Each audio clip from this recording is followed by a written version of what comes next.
Michael Myers, or The Shape, is one of 41 killers featured in Dead by Daylight. He will no longer be obtainable after his chapter leaving the game in January 2026, and this guide will be called The Shape Legacy.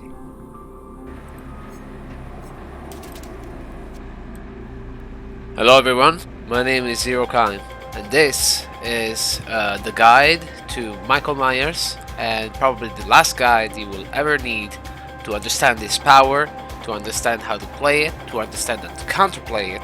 I hope that this will be useful for everyone that is trying to understand Michael's power before it goes out the selectable roster for the new coming players. So, without any ado, I won't go through his perks because of course they will become common, so will be available for all the killers. I will not go through this guide with builds that you can use for him, as this guide will solely focus on his power and his stats and his techs. This is based on the changes that were made after patch 9.3. This patch has seen a lot of confusion to the players. Even camera controls that look like easy became difficult. So, as you know, the power evil within basically has been divided in 3 modes. Each mode has unique abilities and strength. The first one is Stalker. Stalker mode has lower movement speed of 4.2 meters. The default vaulting time is 1.7 seconds, grants undetectable status effect, and grants access to the stalk ability. If the stalk meter is not full, you can press the secondary button to switch to pursuer mode. Stalker mode is unavailable while the stalk meter is full. While in stalker mode, you can press and hold the power button to access the stalking ability. This reduces the walking speed to 60% of its default value. Highlights the outline of survivors within a range of 2.5 to 32 meters of the shape in white. It drains evil whichever highlighted survivor is the closest proximity to the shape, and fills the power gauge at a fixed rate, regardless of distance. Moving while stalking at the same time incurs a stalking rate penalty of minus 25%. We will talk about this later. If the power gauge is not full, it will automatically begin depleting after 20 seconds of not stalking, down to a limit of 50%. A lot of players, especially the ones I watch sometimes on YouTube, don't take advantage of standing still after a pallet is thrown and probably the survivor is just leaving or standing there, which is a nice plus if you consider that at the stalk points of Even Incarnate amass to 5 seconds. Even Incarnate tier up needs 5 stalking points, and the stalk rate while standing still is 1 stalking point per second. That means you need 5 seconds to get your stalk done if you're standing still. However, if you're moving, that goes to a 0.75 stalking points per second. This is achieved by applying the multiplier we talked earlier. The stock depletion mechanic is a minus 1 stalking point under the condition that the shape did not stalk anyone in the last 20 seconds and the stalk meter is between 50 and 100%.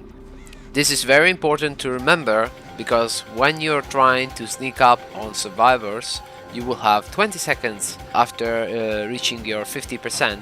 So if you try to 99 your power to protect your undetectable, you will still have to count the 20 seconds of undetectable until you reach up to the next survivor and you start stalking again. Yeah, right, I forgot, sorry, Myers is stalking me. When the HQ you just heard plays, there are 2 conditions that are met. The shape has been continuously stalking a survivor in the last 0.1 second, and the stalk meter reaches 51%. Back the previous patch, it was possible to bypass this because I think that the limit of continuously stalking was a little bit larger, so it was easier to make a silent stalking, but now it's not possible anymore, so please do bear in mind that when you hear that sound, he's almost ready to get his power. The pursuer mode has a cooldown of 3 seconds. Of course, the switch is instant, but if you want to reverse the switch, you will have to wait 3 seconds, as this will not be possible to do continuously, so do bear that in mind. Now let's go to special mode, pursue mode. This gives the shape a turn radius of 16 meters, movement speed of 4.6 meter, shorter vaulting time of 1.42 seconds, and increase the following by 20%. Action speed for break or damage action, recovery rate from stuns, maximum reach for launch attack. If the stock meter is not full, you can press the secondary button to switch to stalker mode. If the stock meter is full, press it to enter Evil Incarnate mode instead. So, this is basically the tier 2, back in the day when you were an old Myers OG player. We have a modifier of 20% that gives us a launch duration of 1.2. This extends the open phase of the launch from 0.5 seconds to 0.6 seconds. The breaking speed, of course, also is faster. This results in 1.95 seconds of breaking the pallet. Stun recovery rate is 1.2. You're gonna be stunned for 1.67 seconds. And the vaulting duration additive is minus 0.28, so the result is a duration of 1.42. And finally, tier 3, Evil Incarnate. Once activated, this mode will play with this sound and will be active for the next 60 seconds. The default terror radius will be increased to 32 meters. The movement speed will be the same, 4.6, as will be the same for the vaulting time we said before and all the action and recovery damage actions. This also grants access to the Slaughtering Strike ability and also grants access to the kill action on survivors that have reached the second hook stage, whether they are standing or they're on the ground. Do bear in mind, this doesn't apply to survivors that are under the enduring state, so if you're in the enduring state, you can bypass this as long as the enduring state is working. Now, the most important ability, the Slaughtering Strike. A lot of people did not like this. They felt like, dashing Myers. But after the last update, I have to say, it was a good change.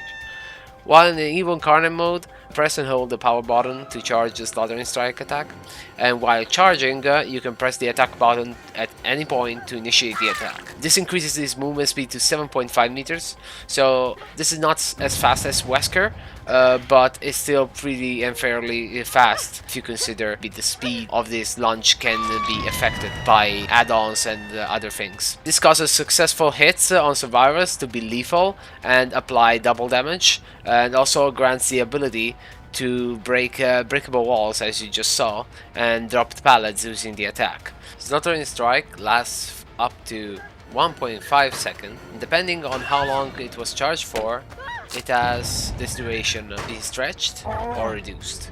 Also has a cooldown of 4 seconds, so between Slaughtering Strikes you will have a 4 seconds window to actually get to a safe pallet and or to change look. As I said, if you have 2 hook stage, you will be killable as a survivor, because they will have access to the kill action and performing a memento on you, regardless if you're standing or if you're on the ground, so do bear that in mind. The DS is not going to save you anymore. Of course, if you do have the enduring state, the action would not be played, the kill action would not be available, but instead you will hit the survivor. So if you're doing the killer, if you're playing Myers as the killer, please bear in mind that this will mean that the survivor gets a little bit more distance and you cannot mori them or keep them in your range to mori them while standing. The mori grab distance is of 3 meters and the killer look angle tolerance for the valley grab is 45 degrees. Now, there is one thing you have to remember. When your power is about to finish, if you are about to run out of your Evil Incarnate and you see that your meters are about to hit 0, you can stop this by holding Slaughtering Strike. Evil Incarnate won't deplete and the killer will be still able to charge and initiate the Slaughtering Strike for this amount of time. So, if you're about to lose your power, you have one shot, take it. This was everything I needed to say for the power of the rework of Michael Myers. Sure, I talked about some nuances and some hidden tips. With the next video, in the next part, we're going dissect Stuttering Strike and techs that have been available to us with the latest patch, and also understand modifiers and add-ons as they work with the power itself. A lot of effort went into this video, so if you want to do me a favor, see your subscribe and your like to this video if you appreciate it so far. Well then. Excuse me, sir. It's time to close this video. Oh.